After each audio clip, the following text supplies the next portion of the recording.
欢迎阅读今天的中国简报，我们为您提供来自不同渠道的关于中国的最新新闻和分析。在今天的问题中，我们涉及的话题包括中国新任总理李强及其挑战，中国促成沙特和伊朗之间的交易，中国的 CATL 对电动汽车电池市场的影响等等。我们还研究了荷兰对 ASML 芯片机的限制，韩国与四国的接触越来越多，以及美国网络安全官员对中国对美国能源行业的威胁的警告。以下是今天的独家见解。独家分析：新加坡可以靠移民应对老龄化。如今，新加坡、香港两地与全球许多国家一样，都面临同一个问题：老龄化。新加坡65岁以上的人口比例为 18.4%， 香港略高一些，为 20.9%。因此，未来的人才吸引、移民政策的调整将成为两地竞争的真正关键。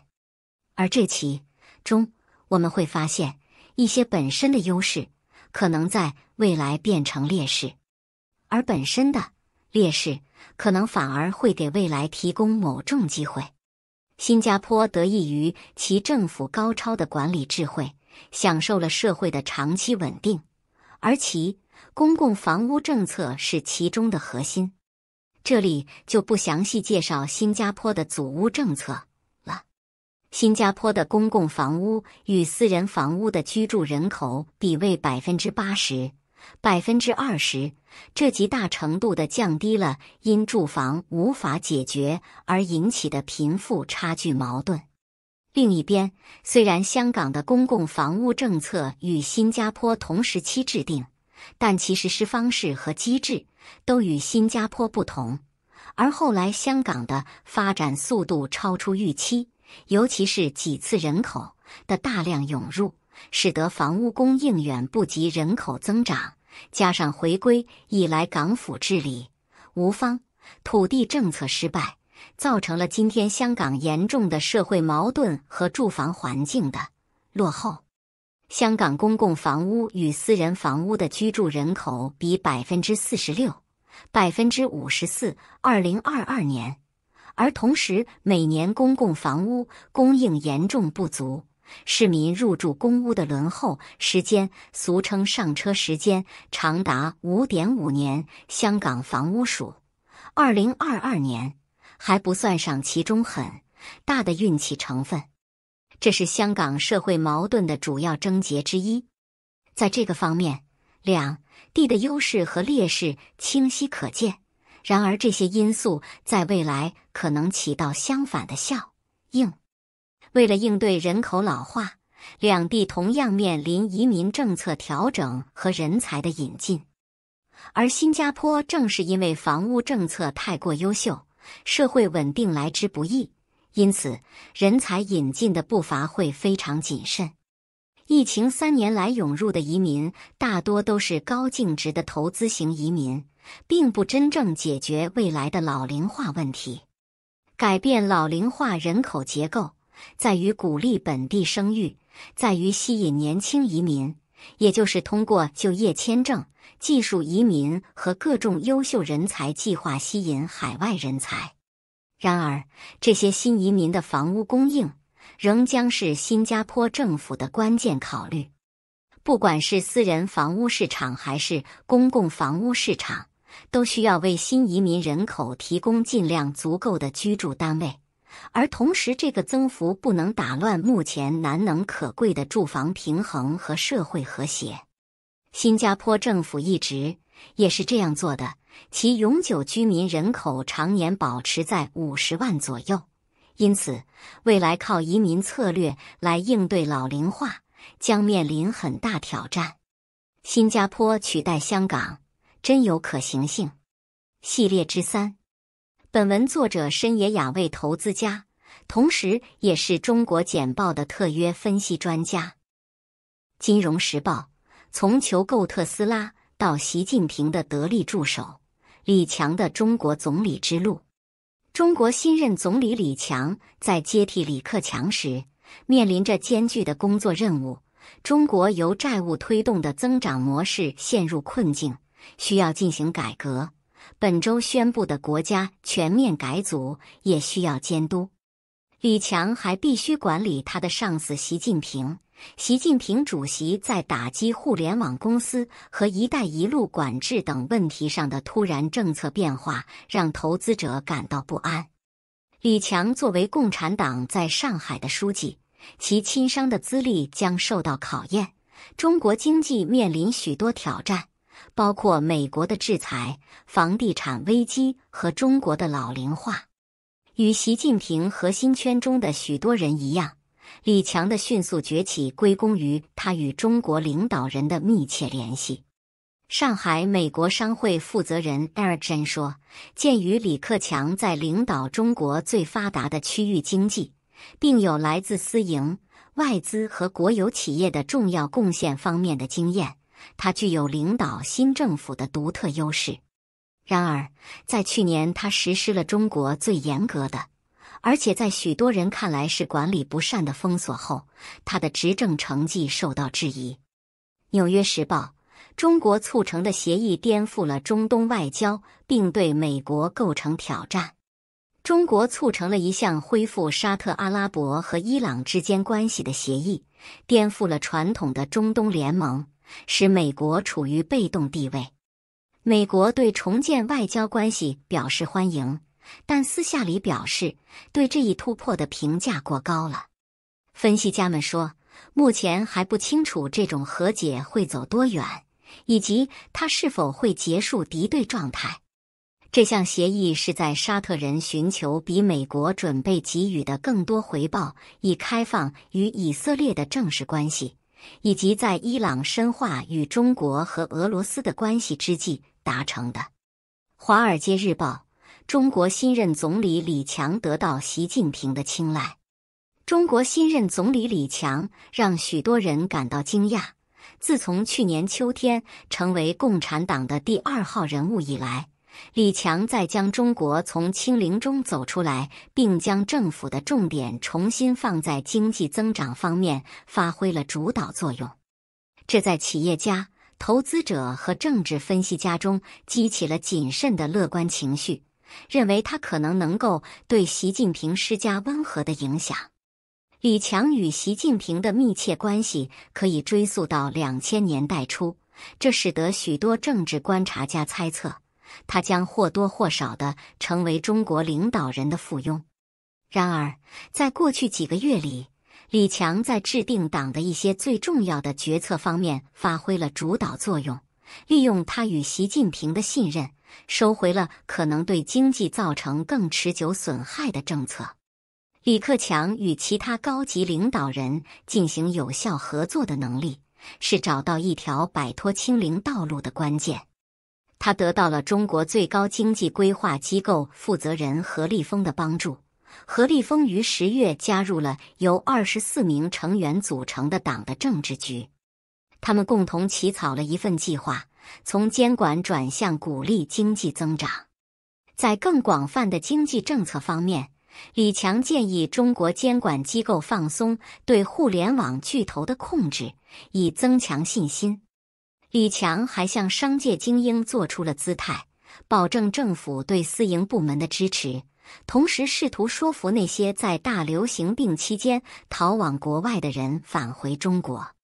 然而，李强继续对习近平的一些政策重点提供狂热的支持，这些政策重点令商界精英感到不安，包括实现共同繁荣的要求，这是一项旨在使中国更加平等的运动。一些分析人士认为，这与中国政府最近采取的支撑经济增长的举措相冲突。《华尔街日报》：北京如何将美国挡在南中国海之外？中国在南中国海逐渐建立起军事前哨，现在主导着这一战略水域，有数万亿美元的贸易往来。北京对有争议的海域几乎全部提出权利要求，并将珊瑚礁变成人工岛和军事基地，配备导弹、雷达系统和飞机跑道，给美国海军带来了麻烦。中国在该水域的成果现在是如此根深蒂固，除非发生军事冲突，否则不太可能被逆转。美国错过了阻止中国集结的时机，因为它专注于与北京在全球问题上进行合作。美国通过战略巡逻、联合和多国演习，以及提升其在印度太平洋地区的武力态势，在南海保持着积极的军事存在。金融时报：中国 CATL 利润大增，巩固了电动车电池领导者的地位。中国 CATL 宣布年度利润增长，巩固了其作为全球最大电动汽车电池制造商的地位。而就在几天前，中国领导人习近平就与西方日益加剧的地缘政治分歧中的成功风险发出警告。习近平的讲话被解读为一种警告，即在中美关系不和的情况下， CATL 可能容易受到对海外原材料的依赖。该集团还面临着来自比亚迪等本地竞争对手的日益激烈的竞争。同时，美国和欧盟也在推动其国内的电池产业。尽管如此， CATL 的全年收入激增 152%， 达到创纪录的3866亿元人民币，512亿美元，其年度净收入增长 92.9%， 达到307亿元人民币。南华早报：中国2023年两会，科学改革是加强创新还是冲击科学家？中国正计划对监督基础研究和应用科学的科技部进行一次重大改革，以使其更有效率并刺激创新。这些变化将涉及该部的许多管理和下属机构被移交给具有特定专长的其他部门。重组受到了科学家的欢迎，他们希望这将意味着减少对研究出版物和奖项的强调，而更多的强调创新和深入研究。然而，一些人对资助决定的潜在不公平性提出了担忧，因为其他机构现在将做出这种决定。彭博社：拜登政府将进一步收紧对中国的芯片制造出口。拜登政府计划宣布对出口到中国的半导体制造设备的新限制，这可能会使需要特殊许可证的出口机器数量增加1倍。此举是在10月份实施限制之后，要求对某些机器颁发许可证，并限制美国公民在中国和其他可能威胁国家安全的国家工作。最新的规定将涉及与日本和荷兰政府的协调，这2个国家是芯片制造装备的关键国家。此举将进一步颠覆早先的限制已经影响到的芯片制造行业。金融时报：美高梅中国引领澳门赌场运营商复苏。根据最近的财报，美高梅中国和新濠天地娱乐公司从大流行中脱颖而出，比其澳门赌场运营商的竞争对手更强大。虽然2家公司的收入与2019年相比下降了 75% 以上，但他们的股价在过去6个月分别飙升了 114% 和 144%， 而其他4家公司的涨幅在 23% 到 55% 之间。分析师预测，到2023年底，澳门的博彩业总收入可能会恢复到大流行前水平的 50% 以上。彭博社：荷兰对中国销售的新限制针对3台 ASML 芯片机。据熟悉此事的消息人士透露，荷兰计划将 ASML 的3种型号的光刻机加入对中国的出口管制。本周宣布的限制措施将阻止 TWINSCAN NXT、2050i、NXT、2050i 和 NXT、2100i 等型号的进入式深紫外光刻机的发货。荷兰面临来自美国的压力，要求限制向中国出口芯片制造技术，但对切断 ASML 的最大市场之一犹豫不决。FT 专栏文章：中国的改革一代正在退休。包括国务院总理李克强和最高经济顾问刘鹤在内的中国官员，预计将在本周末的中国年度政治大会期间卸任。然而，新的领导人群体并不像以前那样致力于这一方向，将他们团结在一起的是对习近平的忠诚。作者认为，新领导人的经济意识形态难以辨别，他们的重点应该是建设社会基础设施。南华早报：韩国在中国的压力下，正在向四国集团靠拢。韩国计划增加与四方安全对话，或称四方的接触，采取渐进的方式加入该集团。在中国日益增长的压力下，韩国认为其利益与四方国家的利益更加一致。四国集团由美国、印度、澳大利亚和日本组成。此举的动机还在于，韩国希望使其对中国的经济接触多样化，并增加其对核防御的承诺。中国外交部发言人曾表示，各国应远离排他性集团。